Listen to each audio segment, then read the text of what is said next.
The morning sun cast long shadows across the research camp as Dr. Kim Dae-ho stepped out of his small shelter. The air on planet Kepler 442c was crisp and clean, filled with the strange, sweet scent of the purple flowers that grew everywhere. He had been on this planet for 3 months now, studying the unusual plants that seemed to glow softly in the darkness. Dae-ho picked up his collection bag and started walking toward the forest edge. His job was simple but important.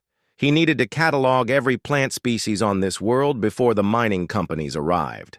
The planet was rich in rare metals, but the company wanted to know what life forms might be lost forever once they started digging. The scientist was a quiet man who preferred plants to people. Back on Earth, he spent most of his time in laboratories and greenhouses. Here on this alien world, he felt more at peace than he ever had at home. The silence was broken only by the soft whistle of wind through the crystal trees and the distant calls of flying creatures he had not yet seen up close. As he walked deeper into the forest, Dae-ho noticed something strange. The usual sounds of the forest were missing. No bird calls echoed through the trees, no small animals rustled in the undergrowth. Even the wind seemed quieter than normal. He stopped walking and listened carefully. Then he heard it. A soft whimpering, sound like a child crying. Dae-ho froze. There were no human children on this planet. The nearest human settlement was 300 kilometers away. His research station was completely isolated. The mining survey teams would not arrive for another 6 months. The crying sound came again, weaker this time. It was coming from somewhere ahead, deeper in the forest. Dae-ho left his planned research route and followed the sound. His heart beat faster as he pushed through the thick plants. Behind a fallen crystal tree, he found the source of the crying. It was a child, but not a human child. The small being was about the size of a 10-year-old human, but its skin was covered in smooth, dark green scales that shimmered in the filtered sunlight. It had large golden eyes and small pointed ears. Its clothes were torn and dirty, made from some kind of woven plant material. The child was injured. One of its arms hung at an odd angle, clearly broken. There were cuts on its legs and face. It looked up at Dae-ho with fear in its golden eyes and tried to crawl away, making small clicking sounds. Dae-ho had read about the native species on this planet. The reports called them Velthari. They were described as dangerous warriors who avoided contact with humans. The files said they were over 2 meters tall and extremely aggressive. This small, hurt child did not match those descriptions at all. The scientist knelt down slowly, keeping his hands visible. He spoke in a gentle voice, even though he knew the child could not understand his words. "Hey there, little one. I want to help you. Please do not be afraid." The child stopped trying to crawl away but continued to make the soft clicking sounds. Tears ran down its scaled cheeks. Dae-ho could see that it was in great pain. Moving very slowly, Dae-ho opened his medical kit. He had basic supplies for treating cuts and broken bones. The child watched his every movement with wide, frightened eyes. When Dae-ho reached for a painkiller injection, the child made a loud hissing sound and tried to back away. "I know you are scared," Dae-ho said softly, "but this will help with the pain." He showed the child the small medical device, moving it slowly so the young being could see it was not a weapon. Then he pretended to give himself an injection, making exaggerated, happy faces to show it was good. The child tilted its head, studying him. After a long moment, it held out its good arm. Dae-ho smiled and carefully gave the child the painkiller. Within minutes, the small being relaxed as the medicine took effect. The scientist then began cleaning the cuts and setting the broken arm, using a portable splint from his kit. As he worked, Dae-ho wondered how this child had gotten so far from its people. The Velthari settlements were supposed to be much deeper in the mountain ranges. What had happened to separate this young one from its family? When he finished treating the injuries, the child looked much better. It made soft clicking sounds. That seemed friendlier now. It pointed to itself and said something that sounded like Kilara. Kilara, Deho repeated, and the child nodded enthusiastically. Deho pointed to himself. Deho.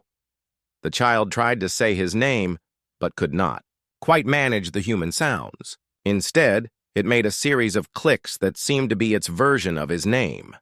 As the sun began to set, Deho realized he faced a difficult choice.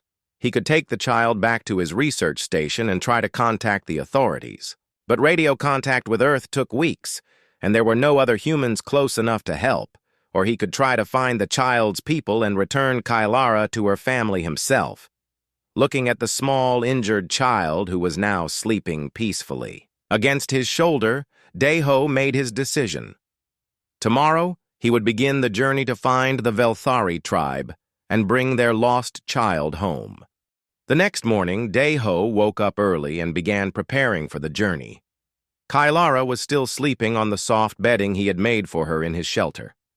The child looked much better after a full night of rest and proper medical care. Her broken arm was healing well in the splint, and the cuts on her face were already starting to close. Deho packed his backpack with everything they would need. He included water purification tablets, dried food, his medical kit, and a portable shelter. He also brought his geological maps of the planet. The maps showed the mountain ranges where the Velthari were supposed to live, but they did not show exactly where their settlements might be. When Kylara woke up, she seemed confused at first. Then she saw Deho packing and began making excited clicking sounds. She pointed toward the mountains and nodded her head rapidly. It was clear she wanted to go home. Deho showed her the maps and pointed to different areas. When he pointed to a deep valley between two tall peaks, Kylara became very excited. She clicked loudly and grabbed his hand, pulling him toward the door of the shelter. "I think that means we are going the right way," Deho said with a smile. They set out just after sunrise. The forest was beautiful in the morning light, but Deho knew it could be dangerous. His research had shown him that this planet had many creatures that could harm them. Some plants were poisonous to touch. Others released acid when disturbed. There were also large predators that hunted during the day. Kylara seemed to know about these dangers. When Deho started to walk toward a cluster of bright red flowers, she grabbed his arm and shook her head frantically. She picked up a stick and threw it at the flowers. The moment the stick touched them, the flowers released a cloud of yellow gas that made the nearby plants wilt and die. "Thank you," Deho said, making sure to stay far away from those flowers. As they walked, Kylara continued to warn him about dangerous plants and animals. She would point and make different sounds for different types of threats. Deho began to understand her warning system. Sharp clicking sounds meant immediate danger. Soft warbling sounds meant something was poisonous, but not immediately deadly. Low humming sounds meant they should be very quiet because predators were nearby. Around midday, they encountered their first real threat. A creature the size of a large dog stepped out from behind a crystal tree. It looked like it was made of living glass with sharp edges all over its body. Its eyes glowed with a cold blue light, and it made a sound like breaking glass when it saw them. Deho had read about these creatures in his research files. They were called crystal wolves, and they were extremely dangerous. Their sharp edges could cut through metal, and they hunted in packs. Kylara immediately grabbed Deho's hand and pulled him toward a nearby cliff face. She led him to a narrow crack in the rock that was just wide enough for them to squeeze through. The crystal wolf followed them but could not fit through the opening. It scratched at the rock with its glass claws, making horrible screeching sounds. They waited in the crack for almost an hour before the creature gave up and left. When they finally came out, Deho realized how much he needed Kylara's knowledge to survive on this planet. Without her warnings, he would probably already be dead. As they continued their journey, Daeho noticed that Kilara was trying to communicate more complex ideas. She would draw pictures in the dirt with her good hand. Most of the pictures showed stick figures, but some showed symbols that looked more complicated. One symbol appeared again and again. It looked like a circle with lines coming out of it, almost like a simple crown. Whenever Kilara drew this symbol, she would point to herself and make important-sounding clicks. She also drew what looked like a large settlement with many buildings, carved into the side of a mountain. Daeho wondered what the crown symbol meant. Maybe it showed that her family was important in some way. Maybe her father was a leader or a chief among the Velthari people. As the sun began to set, they made camp in a small cave that Kilara found. Daeho set up his portable shelter inside the cave for extra protection. He heated some of his dried food over a small camping stove and shared it with Kilara. She seemed to enjoy the human food, although she made funny faces at some of the flavors. After dinner, Kilara drew more pictures in the dirt. This time, she drew what looked like a terrible storm. She showed trees falling down and water rushing everywhere. Then she drew herself being swept away from a group of larger figures. She pointed to the larger figures and made sad clicking sounds. Daeho understood. Kilara had been separated from her family during some kind of natural disaster. A storm had torn through the forest and carried her far from home. That explained why she was so far from the Velthari settlements and why she was alone and injured. As Kilara fell asleep that night, Daeho looked out at the stars through the cave entrance. He was committed now to this journey. This small child was depending on him to get her home safely. He just hoped he could find her people before they encountered something too dangerous for both of them to handle. Tomorrow they would continue toward the mountains, following the path that Kilara remembered. Daeho fell asleep, wondering what kind of reception he would receive when he arrived with their lost child. On the third day of their journey, Daeho and Kilara finally reached the edge of the mountain valley. The sight that greeted them took Daeho's breath away. Massive trees grew from the valley floor, but these were not ordinary trees. They were made of living stone, their trunks and branches formed from smooth gray rock that seemed to pulse with inner light. Built into these stone trees was the most amazing settlement Daeho had ever seen. Homes and walkways were carved directly into the living rock. Bridges made of woven vines connected the different levels.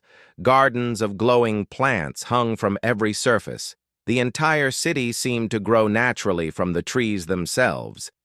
Kilara became very excited when she saw her home. She pulled on Daeho's sleeve and pointed at the settlement while making happy clicking sounds. But as they got closer, Daeho noticed something strange. The city seemed too quiet. There were no sounds of daily life, no voices calling to each other, no children playing. They walked down a narrow path that led to the main entrance of the settlement. The entrance was carved to look like the mouth of a great beast, with stone teeth hanging down from above. Daeho felt nervous as they passed through the opening, but Kilara seemed comfortable and familiar with her surroundings. Inside the settlement, they finally saw other Velthari, but the reaction was not what Daeho had expected. Instead of joy at seeing their lost child returned, the adults seemed shocked and confused. They stared at Daeho with wide, golden eyes and whispered to each other in their clicking language. The first adult to approach them was an elderly Velthari who walked with a carved wooden staff. Unlike Kilara, he was very tall, nearly 3 meters high. His scales were darker than hers, almost black, and his eyes held great wisdom. He wore robes made from some kind of shimmering fabric that changed colors as he moved. The elderly Velthari knelt down and spoke gently to Kilara in their language. She responded with excited clicks and pointed at Daeho several times. The old one's eyes grew wider as he listened to her story. Then he stood and looked directly at Daeho. From a pocket in his robes, he pulled out a small device that looked like a crystal. He pressed something on its surface, and suddenly Deho could understand his words. "I am Talvon, elder of this tribe," the Old One said. His voice was deep and resonant. "You have brought back our lost child. This is most unusual." "My name is Deho," the human replied. "I found her injured in the forest. I just wanted to return her safely to her family." Talvon's expression became very serious. "You do not understand what you have done, human. No outsider has ever brought back a lost youngling to our people. This has never happened before in all our history." More Velthari began to gather around them. Some seemed curious about Deho, but others looked suspicious or even angry. One warrior in particular caught Deho's attention. This Velthari was younger than Talvon, but still much larger than Kylara. His scales were bright green, and he carried a weapon that looked like a spear made of the same living stone as the trees. The warrior stepped forward and spoke harshly to Talvon. Even with the translation device, Deho could hear the anger in his voice. "Elder, this is wrong. This outsider should not be here. He does not belong in our sacred places." Talvon held up his hand for silence. "Peace, Bektar. The human has done no harm. He helped our lost one and brought her home." Bektar pointed his spear at Deho. "But he is not one of us.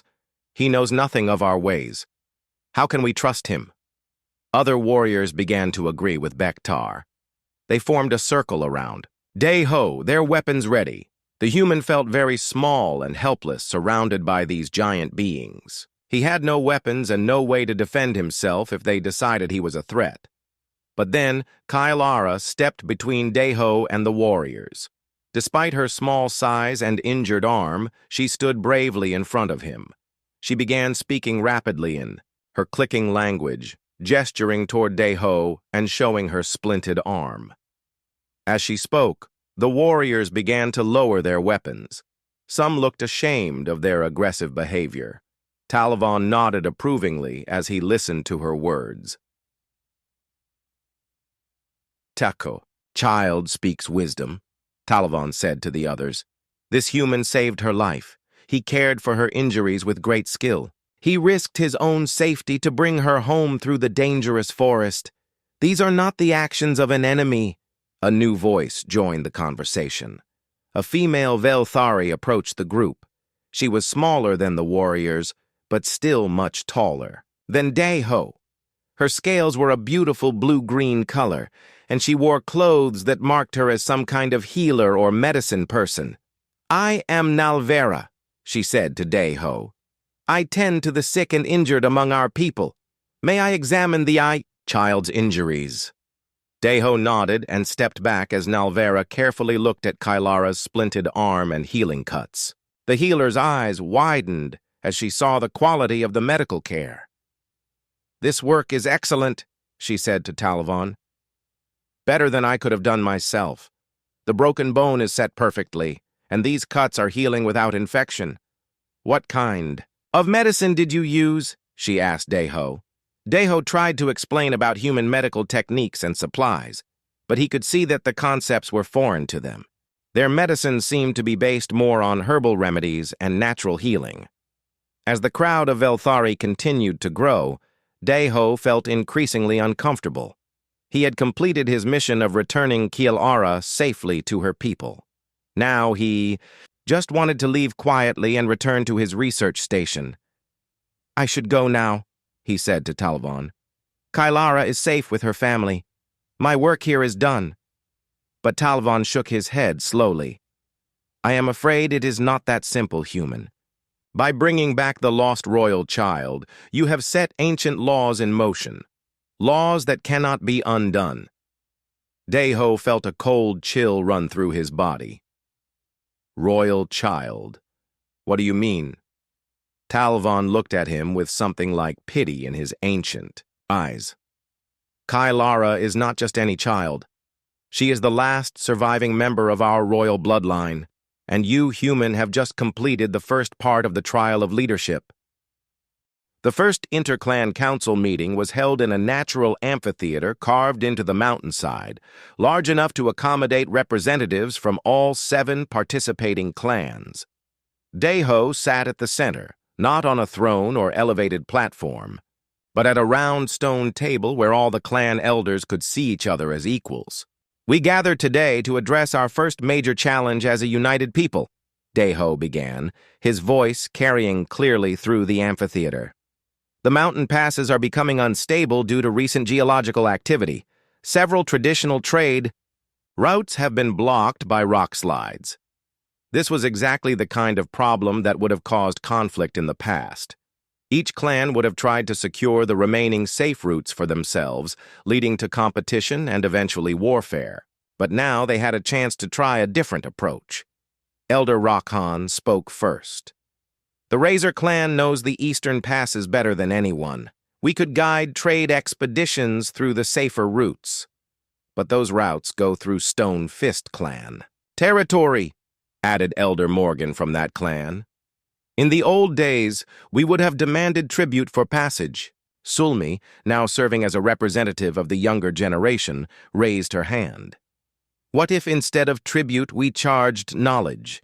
Each clan that uses the routes teaches something valuable to the clans that maintain them." Daeho smiled. The young Velthari were learning quickly to think in terms of mutual benefit rather than zero-sum competition. "That is an excellent suggestion. Can you give us an example of how that might work?" "The Valley clan has the best agriculture techniques," Sulmi explained. "They could teach the mountain clans how to grow food in rocky soil. In exchange, the mountain clans could share their knowledge of safe routes and weather prediction." Hyun Woo stood up excitedly. "And my clan has developed new water purification methods by combining human techniques with our traditional crystal filtering. We could teach this to everyone in exchange for access to the medicinal plants that grow only in Razor clan territory." The discussion continued for hours, but it was unlike any negotiation the elders had ever experienced. Instead of each clan trying to take as much as possible while giving as little as possible, they were actively looking for ways to help each other. Nalvera presented the most ambitious proposal yet. "What if we create traveling learning groups? Teams of specialists from different clans who move between settlements, teaching and learning from each other. Like the human concept of universities, but mobile," added Tai Min, who had become fascinated with Daeho's descriptions of Earth's educational systems. Daeho watched with pride as the Velthari took his basic concepts and adapted them to fit their own culture and needs. They were not simply copying human ideas, but creating something new that drew from both civilizations. "There is another matter we must discuss," Elder Talvon said seriously. "Word of our alliance has spread beyond the local clans. Some of the distant tribes see our cooperation as a threat to their traditional way of life." "What kind of threat?" Daeho asked, though he suspected he already knew the answer. "They fear that if cooperation proves more successful than competition, their own people will demand similar changes," Rakhan explained. "Some of the far northern clans have formed their own alliance specifically to oppose us." Bektar, who had been quietly listening to the discussions, finally spoke up. "They will not attack us directly. They are too far away and we are too strong now, but they will try to sabotage our trade routes and spread propaganda against us. They will try to make our own people doubt the wisdom of cooperation," Morgan added. "They will say we are abandoning our warrior heritage and becoming weak." Daeho considered this challenge carefully. "What if we prove the opposite? What if we show that cooperation makes us stronger warriors, not weaker ones?" "How would we do that?" several voices asked at once. "Through competition," Daeho replied with a grin. "But friendly competition instead of deadly warfare," he outlined his idea. The Interclan Council would host the first Great Games, a series of contests that would test all the traditional Velthari warrior skills, but in a way that promoted unity rather than division. Mixed teams from different clans would compete together, showing that cooperation enhanced their abilities rather than weakening them. Teams that work well together will outperform teams of individual champions, he explained. We can prove that our new way produces better results than the old way. The idea was enthusiastically received. Over the next several weeks, preparations began for the Great Games. Warriors from different clans trained together, sharing techniques and developing new strategies. Healers worked together to ensure that competition injuries could be treated quickly and effectively. Craftspeople collaborated to create better equipment for all participants. Most importantly, representatives from the distant clans were invited to attend as observers. The message was clear. They were welcome to learn and participate, but they would also see the strength and unity of the alliance. As the Great Games approached, Daeho found himself facing a personal challenge. A delegation had arrived from Earth, sent to retrieve their lost scientist and establish formal diplomatic relations with the Velthari people. Dr. Kim, the delegation leader said formally, "We have been searching for you for months. Your research station has been inactive and we feared you were dead." "I am very much alive," Daeho replied. "But I am no longer the same person who left Earth." The Earth delegation included diplomats, scientists, and military advisors. They were clearly impressed by what they saw in the Velthari settlement, but they were also concerned about what they called excessive cultural integration. "You have an important career waiting for you back home," one of the diplomats argued. "Your research here has been valuable, but it is time to return to human civilization." "This is human civilization," Daeho replied, gesturing toward the mixed groups of humans and Velthari working together throughout the settlement. At least, it is what human civilization could become if we are willing to learn and grow. Kil-Ara, now serving as his official cultural advisor, stood beside him during these difficult conversations. She had grown much in the months since their first meeting, not just physically but in wisdom and confidence. "The humans want to take you away from us," she said sadly after one particularly tense meeting. "They cannot take me anywhere I do not choose to go," Daeho replied. "But they are my people too, just as you are. I need to find a way to help both groups understand each other." The solution came during the Great Games themselves. The Earth delegation watched in amazement as human and Velthari teams worked together with perfect coordination. They saw human technology enhanced by Velthari knowledge creating tools and techniques that neither group could have developed alone. Most convincingly, they saw the results. The Alliance territories were more prosperous, more peaceful and more innovative than any purely human or purely Velthari settlement. "This is remarkable," one of the Earth scientists admitted. "The advances you have made here in medicine, agriculture, and engineering are decades ahead of anything we have back home." That is what happens when different perspectives work together. "Instead of in isolation," Daeho explained. "Both of our species are stronger for the partnership." By the end of the Great Games, even the opposing northern clans were reconsidering their positions. Several sent delegations requesting information about joining the alliance. The demonstration of strength through cooperation had been more convincing than any argument could have been. The Earth delegation ultimately agreed to establish a permanent embassy at the Inter-Clan Council, with the understanding that Daeho would serve as the primary liaison between the two species. He would not have to choose between his birth people and his adopted people. He could serve both. As the celebrations of the successful Great Games continued into the night, Daeho stood on the highest platform of the great stone tree, looking out over the settlement that had become his home. Lights from human and Velthari dwellings mingled together in the darkness. The sounds of laughter and conversation blended the languages of two worlds. "You have done something unprecedented," Talvon said, joining him on the platform. "You have shown that it is possible for different peoples to become one people without losing what makes them unique." "This is just the beginning," Daeho replied. "What we have built here will spread. Other worlds, other species, other possibilities for cooperation and growth. In the distance, he could see the lights of spacecraft, both human and Velthari, vessels, preparing for journeys to distant worlds where the message of cooperation would be carried to new civilizations. The accidental trial had become something much larger than anyone had imagined. It had become the foundation for a new kind of future. Talvon led Deho deeper into the settlement, while the other Velthari followed at a respectful distance. They walked through winding passages carved into the living stone until they reached a large chamber at the heart of the great tree. The walls were covered with symbols and pictures that seemed to glow with their own inner light. "These are our most sacred laws," Talvon explained as he approached a massive stone tablet in the center of the room.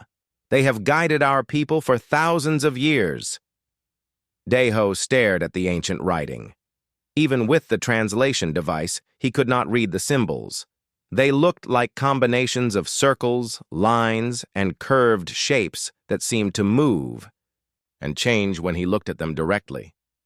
Talvon placed his hand on one section of the tablet and began to read aloud. "When the royal bloodline is broken and the people are without a leader, the lost royal child shall be sent into the wastes of testing. One who brings back the lost royal child through the trial of the wastes shall be deemed worthy to lead the people in the old ways and the new." The elder's voice echoed in the chamber as he continued reading. "The one who completes this trial, be they of our blood or strange blood, shall be tested further to prove their worthiness.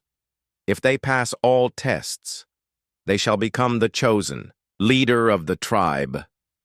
Deho felt his stomach drop. "But I never meant to enter any trial. I just wanted to help an injured child." "The law does not require intent," Talvon said sadly. "Only completion of the required actions. You found our lost royal child in the dangerous wastes. You protected her from harm. You brought her safely home through trials that would have killed most of our own warriors. According to our most sacred laws, you have completed the trial of the wastes." Kailara tugged on Talvon's robes and spoke to him in rapid clicks. The elder listened carefully, then turned back to Deho. "The child tells me more details of your journey together.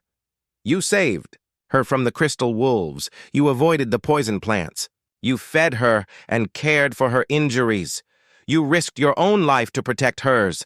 These are exactly the qualities our laws require in a leader."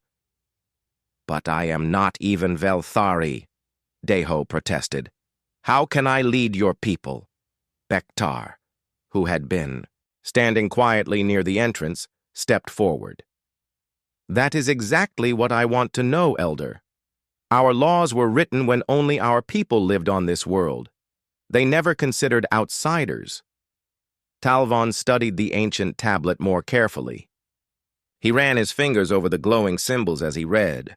"The law says, be they of our blood or strange blood. I believe our ancestors knew that one day someone different might be called to lead us." Nalvera entered the chamber carrying a bundle of old scrolls. "I have brought the healing records, Elder, the ones that tell of the great sickness that killed our last royal family." She spread the scrolls on a stone table and pointed to various sections. "Our previous leader, Kailara's father, died 3 months ago when the great storm brought a terrible disease to our people. Her mother and brothers also died. Kailara only survived because she was visiting the outer settlements when the sickness came. The storm that separated her from us was the same storm that brought the disease," Talvon added. "Perhaps the same forces that took away our leadership also provided us with a new one." Deho shook his head. "I am just a scientist. I study plants. I do not know anything about leading people." "Yet you led Kailara safely through dangers that our own scouts fear to face," Nalvera pointed out. "You made decisions that saved both your lives. You showed wisdom, courage, and compassion. These are the qualities of a true leader. Young Velthari had begun to gather at the entrance of the chamber.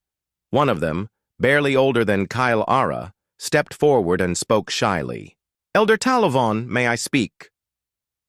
"Of course, young Hyan Wu. What do you wish to say?" The young Velthari looked at Deho with curious eyes.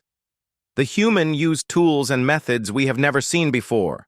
Kylara showed us the splint on her arm. It is better than anything our healers have made. Maybe someone with new ideas could help us solve our problems." Bektar growled disapprovingly. "New is not always better, youngling. Our old ways have kept us alive for generations." "But our old ways could not save us from the great sickness," Hyunwoo replied bravely. "Maybe we need to learn new ways to face new problems." Talavon held up his hand for silence. "There is wisdom in both of your words. Our traditions are important, but we must also adapt to survive." He turned to Deho. "The law is clear. You have completed the first trial. But there are more tests that must be passed before you can be accepted as our leader." "What if I refuse?" Deho asked. "What if I just want to go back to my research station?" The elder's expression became grave. "The law does not allow for refusal once the trial has begun. To abandon the tests now would bring great shame and misfortune to our people. We believe it would anger the spirits that guide us. And our neighboring tribes are already watching us," Bektar added. "They know we have no strong leader. They are waiting for signs of weakness so they can attack and take our territory. If word spreads that someone began the leadership trial but abandoned it, they will see it as proof that we are defenseless." Kalara walked over to Deho and took his hand with her uninjured arm. She looked up at him with her large golden eyes and made soft, encouraging clicking sounds. Even without understanding her words, Deho could hear the trust and hope in her voice. Nalvera stepped closer to them. "The child believes in you. She has seen your character during your journey together. Perhaps we should trust her judgment." Deho looked around the chamber at the faces watching him.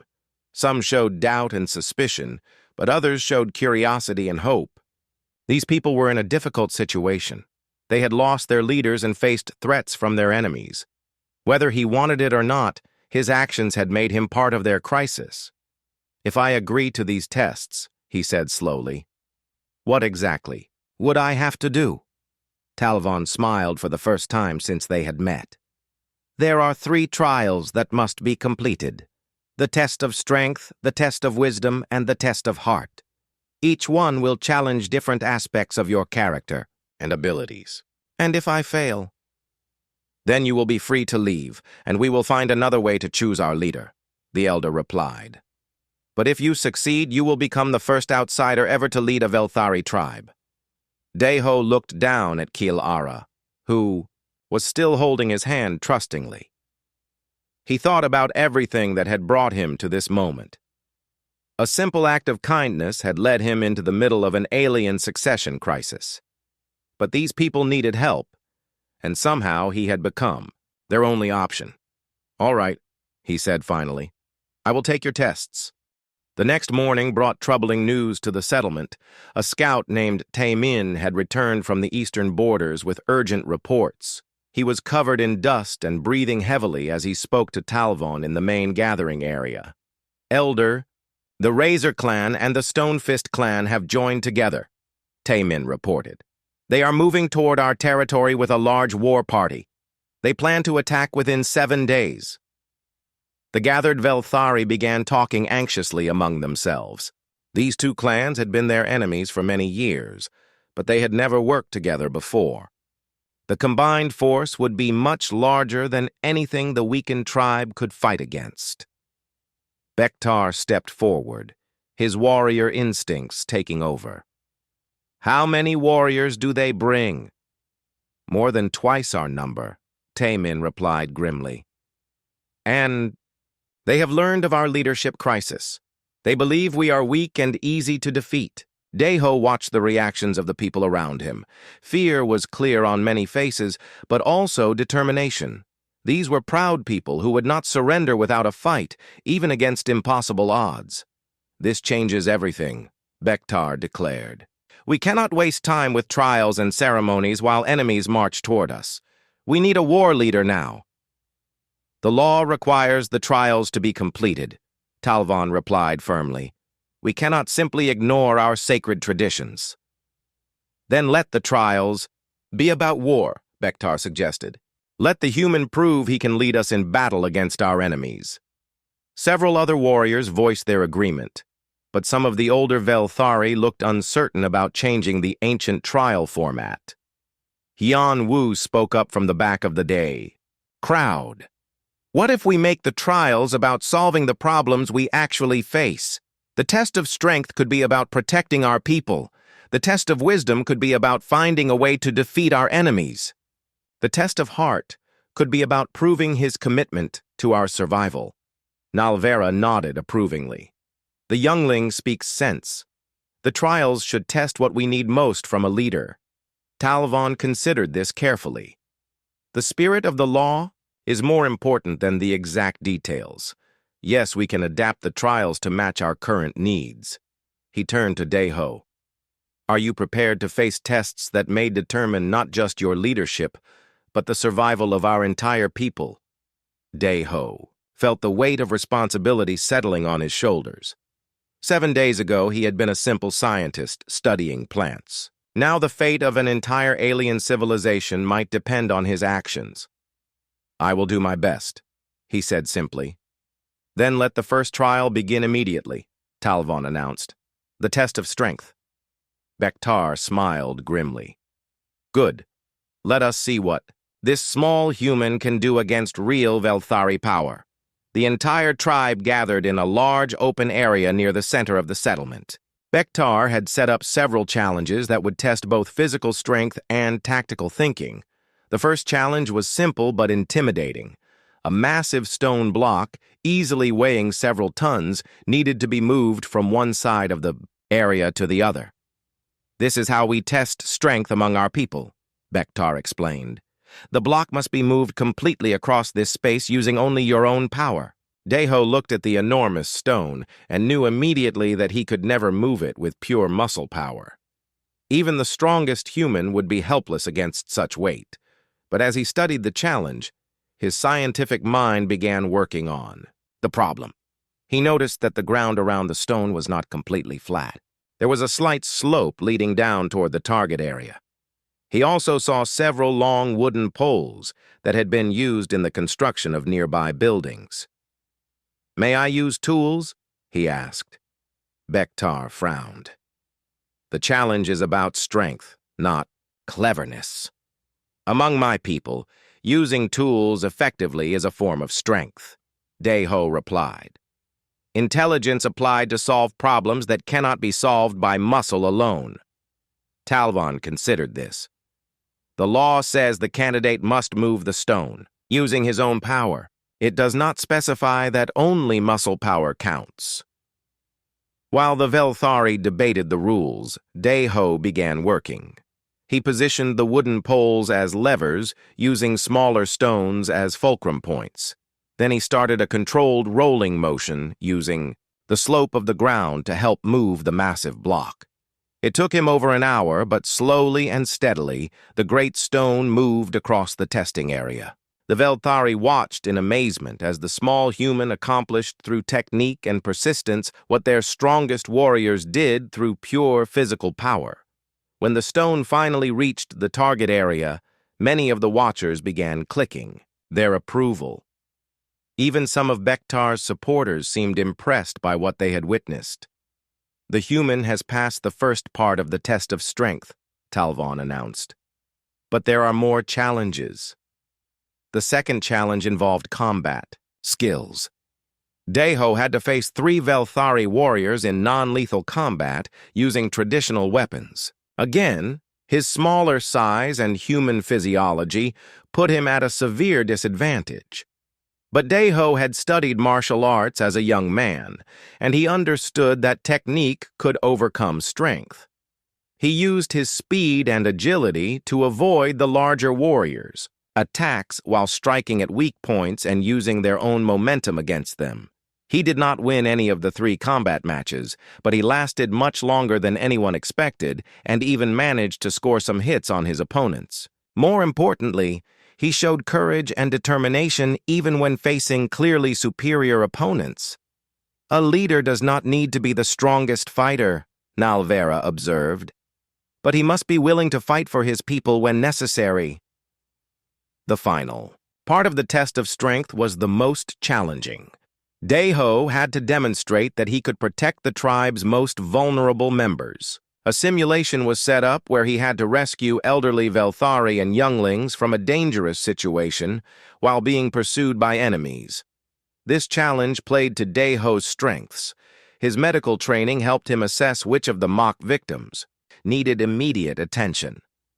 His scientific background helped him quickly analyze the simulated dangers and find safe paths through them. His experience caring for Kailara showed him how to communicate with and calm frightened younglings. Most importantly, he showed that he would risk his own safety to protect others. Even when the simulation put him in apparent danger, he continued to help the vulnerable rather than seeking his own safety. When the test of strength was completed, even Bektar had to admit that Daiho had performed well. The human fights differently than we do, the warrior said, but he fights with honor and intelligence, and he truly cares about protecting others. Then the first trial is passed, Talvon declared. Tomorrow we will begin the test of wisdom.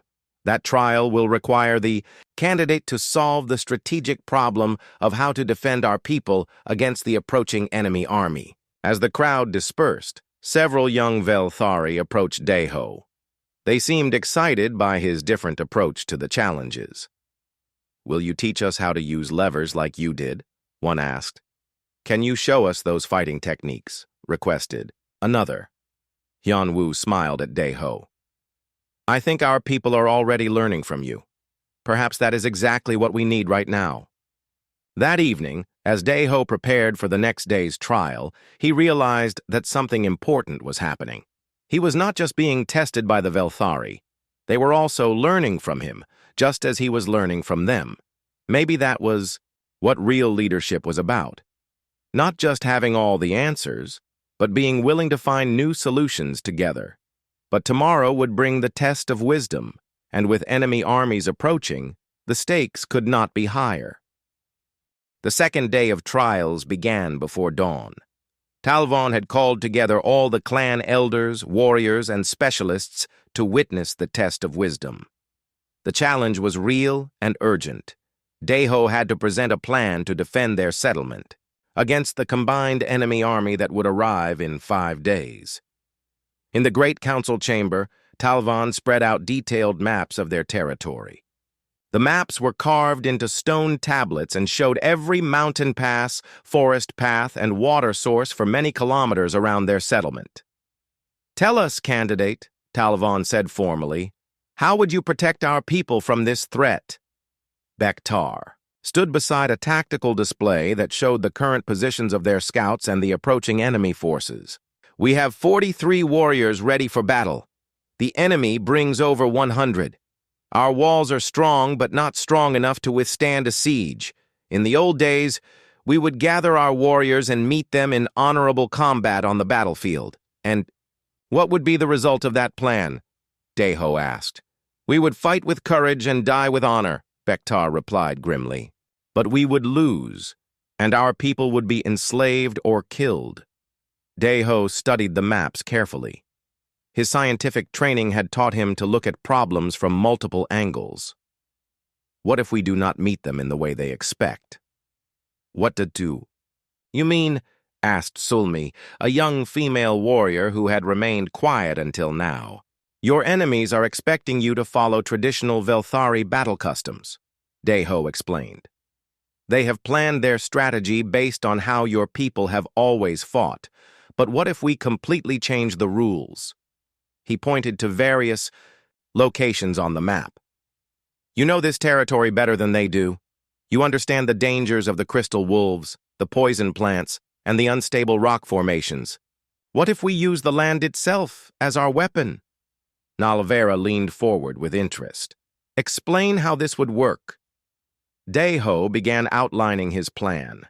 Instead of meeting the enemy army in direct combat, they would use guerrilla tactics. Small groups of warriors would harass the enemy while leading them through the most dangerous parts of the forest. They would set traps using the natural hazards of the planet. We can create false paths that lead to Crystal Wolf territories, he suggested. We can trigger rock slides in the narrow mountain passes. We can contaminate their water sources with plant toxins that will make them sick, but not kill them. Sick enemies are more trouble for an army than dead ones. The Velthari elders looked shocked. This is not how honorable warriors fight, one of them protested. Honor will not save your children if you lose this war, Daeho replied. Sometimes survival requires new thinking. Hyunwoo spoke up. The human is right. What honor is there in dying uselessly when we could live to protect our families? But even if we delay them and reduce their numbers, Bektar pointed out, we cannot defeat them entirely with these tactics. Eventually they will reach our settlement, and we will still have to fight. Daeho smiled. That is where the second part of my plan comes in. What if when they finally reach our settlement, they find that we are not alone? He pointed to areas on the map that showed the territories of other Velthari clans. Your enemies united against you because they saw weakness. But what if we unite the neutral clans with us by offering them something they want? What could we offer that would make them risk war? Sulmi asked. Knowledge, Daeho said simply. I can teach them the same techniques I used in the test of strength. I can share human medical knowledge like I used to heal Kailara. I can show them new ways to solve old problems. Talvan's eyes widened as he understood. You would share your people's wisdom with all the clans, not just ours. If that is what it takes to save lives and create peace, Daeho confirmed. Knowledge becomes more valuable when it is shared, not less. Nalvera was clearly excited by this idea. Think of what we could learn from each other. Our healing arts combined with human medicine. Our knowledge of this world combined with human science. This could change everything, Hyunwoo added. Not just this battle, but how all our clans relate to each other. But some of the older elders still looked worried. Sharing our secrets with other clans has always been forbidden, one argued. What if they use our knowledge against us later? What if they do not? Daeho countered. What if cooperation makes all of you stronger than any of you could be alone? The debate continued for hours. Some Velthari were excited by the possibilities, while others worried about abandoning their traditional ways. Finally, Talvan called for order. The candidate has presented a plan that shows great wisdom and innovation, but wisdom alone is not enough. We must also see if this plan can work in practice. The next 3 days were spent implementing Daeho's strategy. Warriors were trained in the new guerrilla tactics. Scouts were sent to the neutral clans with offers of alliance and knowledge sharing. Traps were prepared along the likely enemy routes. Most importantly, Daeho began teaching. He showed the warriors how to make better weapons using leverage and improved materials. He taught the healers about infection prevention and more effective wound treatment. He shared agricultural techniques that could help them grow more food in difficult soil. The response was overwhelmingly positive. The young Velthari especially embraced the new ideas.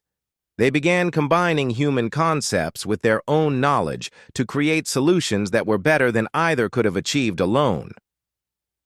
Sulmi approached Daeho on the third evening. I have been thinking about your fighting techniques from the test of strength. I believe I understand now why they work so well. Oh, why is that? Daeho asked. You do not fight against your opponent's strength. You use it against them. This is like your whole plan for the war, is it not? You do not fight against the enemy's expectations. You use their expectations to lead them where you want them to go. Daeho nodded approvingly.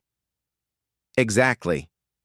The strongest. Force can be turned into a weakness if you understand how to redirect it. On the fourth evening, messengers arrived from 3 neutral clans.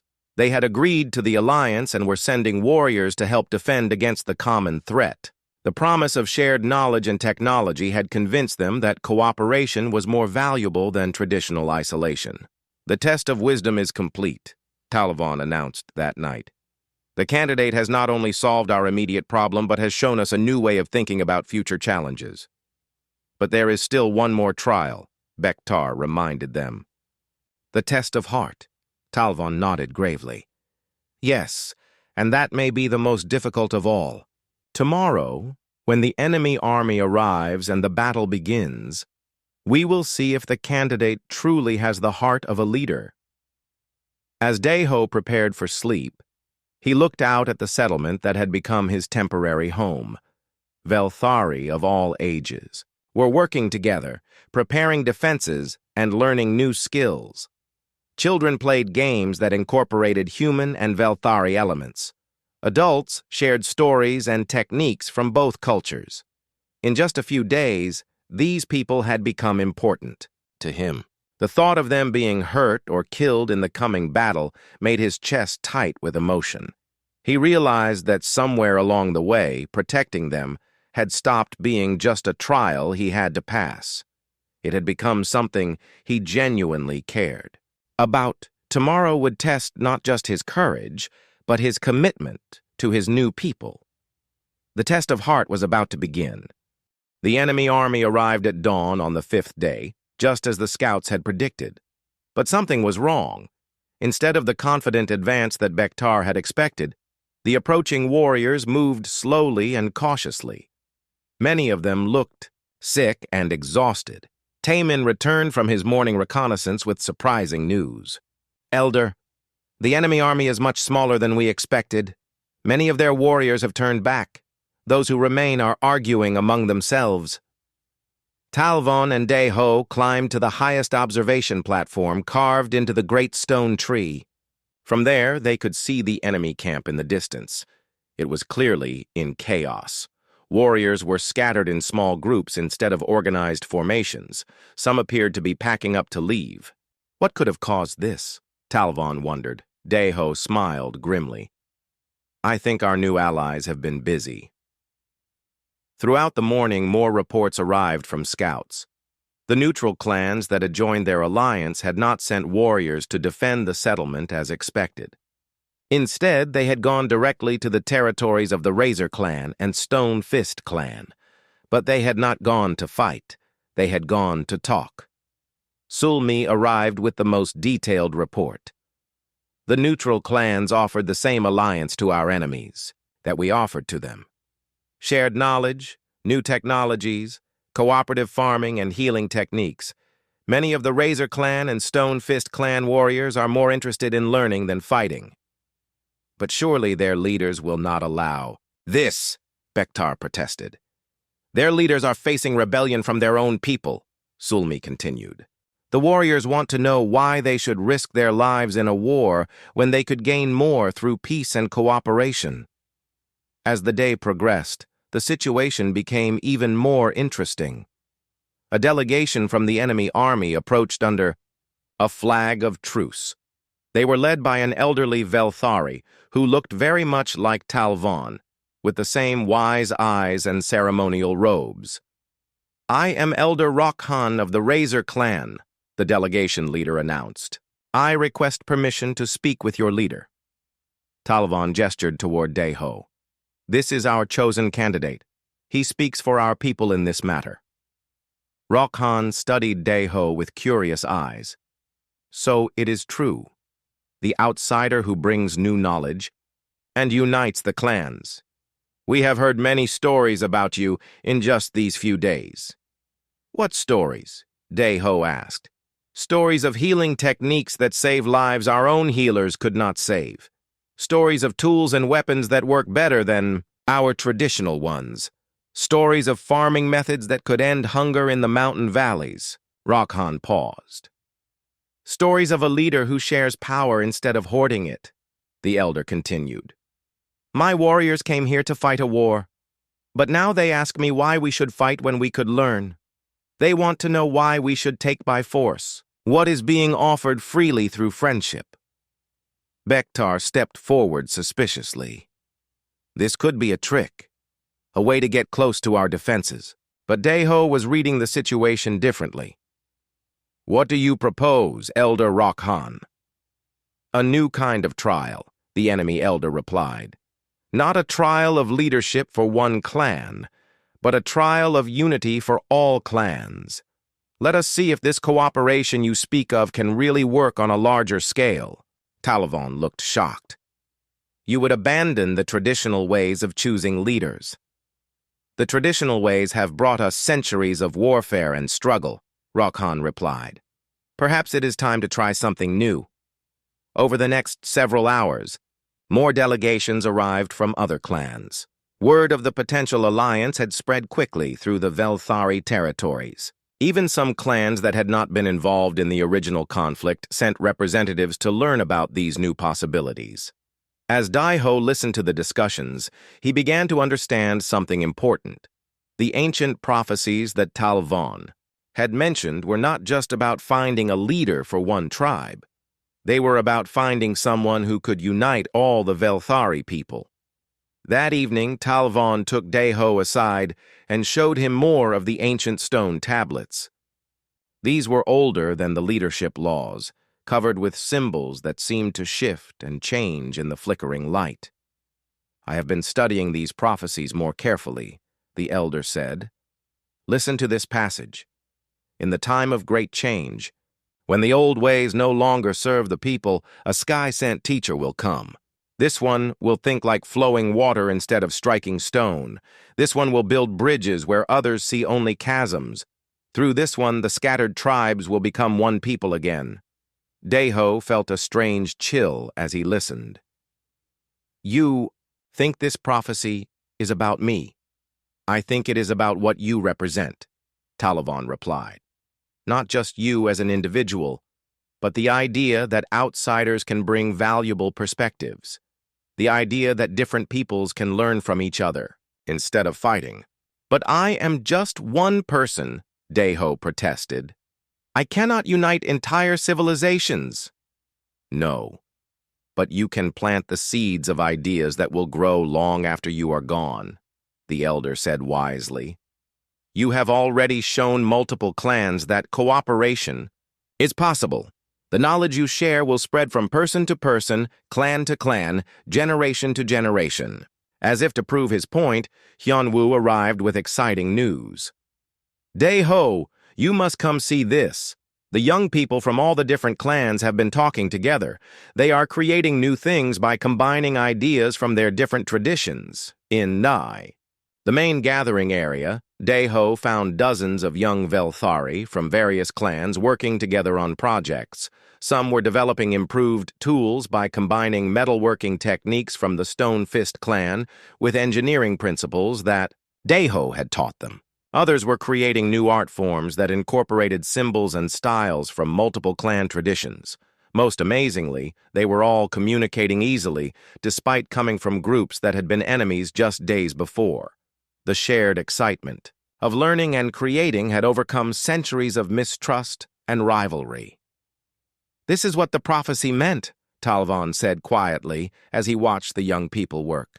You did not just bring back one lost child. You brought back the lost unity of our people. Kelara appeared at Deho's side, her broken arm now healed enough to use again.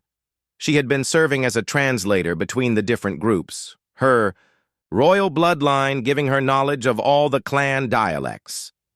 The elders want to speak with you, she told Deho in her clicking language, which he was beginning to understand without the translation device. In the council chamber, representatives from 7 different clans had gathered. They had been debating for hours about how to formalize their new alliance. We have reached a decision, Elder Rokhan announced. We propose to create the first inter-clan council in Velthari history. Each clan will send representatives, and decisions will be made through discussion and agreement rather than warfare. And we want you to serve as the first coordinator of the council, added another elder.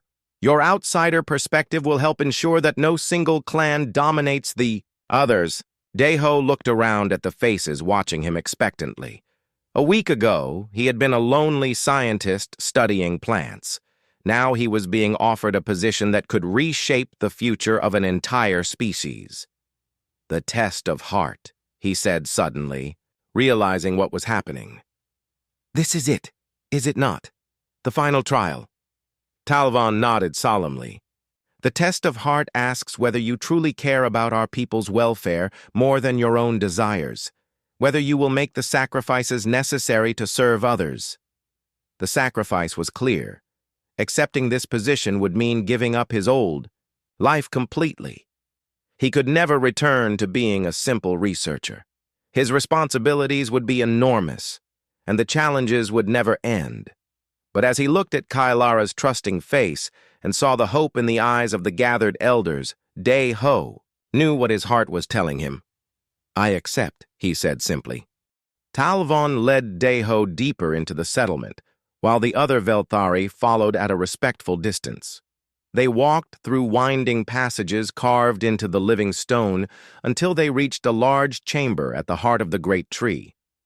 The walls were covered with symbols and pictures that seemed to glow with their own inner light. These are our most sacred laws, Talvon explained as he approached a massive stone tablet in the center of the room. They have guided our people for thousands of years. Deho stared at the ancient writing. Even with the translation device, he could not read the symbols. They looked like combinations of circles, lines, and curved shapes that seemed to move and change when he looked at them directly. Talvon placed his hand on one section of the tablet and began to read aloud. When the royal bloodline is broken and the people are without a leader, the lost royal child shall be sent into the wastes of testing. One who brings back the lost royal child through the trial of the wastes shall be deemed worthy to lead the people in the old ways and the new. The elder's voice echoed in the chamber as he continued reading.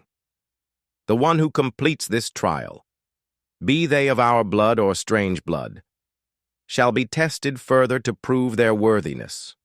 If they pass all tests, they shall become the chosen leader of the tribe.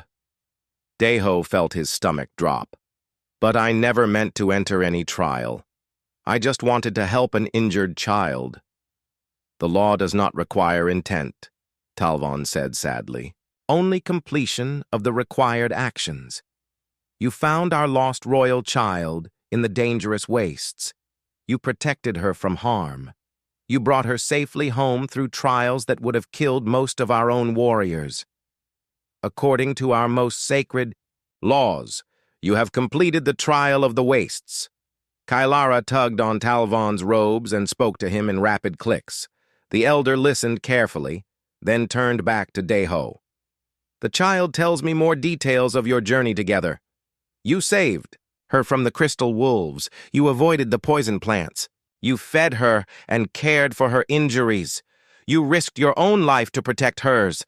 These are exactly the qualities our laws require in a leader.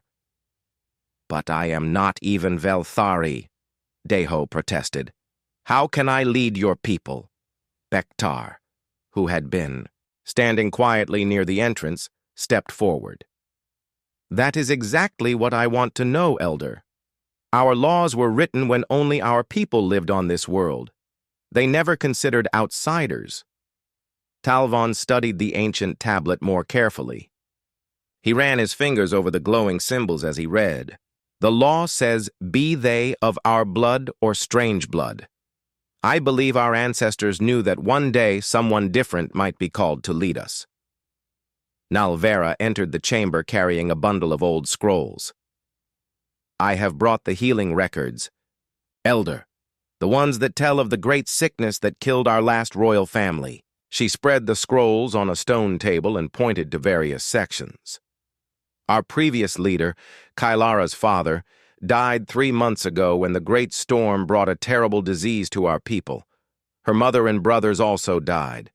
Kailara only Survived because she was visiting the outer settlements when the sickness came.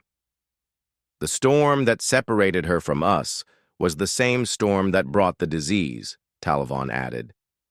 Perhaps the same forces that took away our leadership also provided us with a new one. Deho shook his head. I am just a scientist. I study plants. I do not know anything about leading people. Yet you led Kailara safely through dangers that our own scouts fear to face, Nalvera pointed out. You made decisions that saved both your lives. You showed wisdom, courage, and compassion. These are the qualities of a true leader. Young Velthari had begun to gather at the entrance of the chamber. One of them, barely older than Kailara, stepped forward and spoke shyly. Elder Talavon, may I speak? Of course, young Hyan Wu. What do you wish to say? The young Velthari looked at Deho with curious eyes. The human used tools and methods we have never seen before. Kailara showed us the splint on her arm. It is better than anything our healers have made. Maybe someone with new ideas could help us solve our problems. Bektar growled disapprovingly. New is not always better, youngling. Our old ways have kept us alive for generations. But our old ways could not save us from the great sickness, Hyunwoo replied bravely. Maybe we need to learn new ways to face new problems. Talavon held up his hand for silence. There is wisdom in both of your words. Our traditions are important, but we must also adapt to survive. He turned to Deho. The law is clear. You have completed the first trial, but there are more tests that must be passed before you can be accepted as our leader. What if I refuse? Deho asked. What if I just want to go back to my research station? The elder's expression became grave. The law does not allow for refusal once the trial has begun. To abandon the tests now would bring great shame and misfortune to our people. We believe it would anger the spirits that guide us, and our neighboring tribes are already watching us, Bektar added. They know we have no strong leader. They are waiting for signs of weakness so they can attack and take our territory. If word spreads that someone began the leadership trial but abandoned it, they will see it as proof that we are defenseless. Kalara walked over to Deho and took his hand with her uninjured arm. She looked up at him with her large golden eyes and made soft, encouraging clicking sounds. Even without understanding her words, Deho could hear the trust and hope in her voice. Nalvera stepped closer to them. The child believes in you. She has seen your character during your journey together. Perhaps we should trust her judgment. Deho looked around the chamber at the faces watching him. Some showed doubt and suspicion, but others showed curiosity and hope. These people were in a difficult situation. They had lost their leaders and faced threats from their enemies. Whether he wanted it or not, his actions had made him part of their crisis. If I agree to these tests, he said slowly, what exactly would I have to do? Talavon smiled for the first time since they had met. There are 3 trials that must be completed. The test of strength, the test of wisdom, and the test of heart. Each one will challenge different aspects of your character and abilities. And if I fail, then you will be free to leave, and we will find another way to choose our leader, the elder replied. But if you succeed, you will become the first outsider ever to lead a Velthari tribe. Deho looked down at Kailara, who was still holding his hand trustingly. He thought about everything that had brought him to this moment. A simple act of kindness had led him into the middle of an alien succession crisis. But these people needed help, and somehow he had become their only option. All right, he said finally. I will take your tests.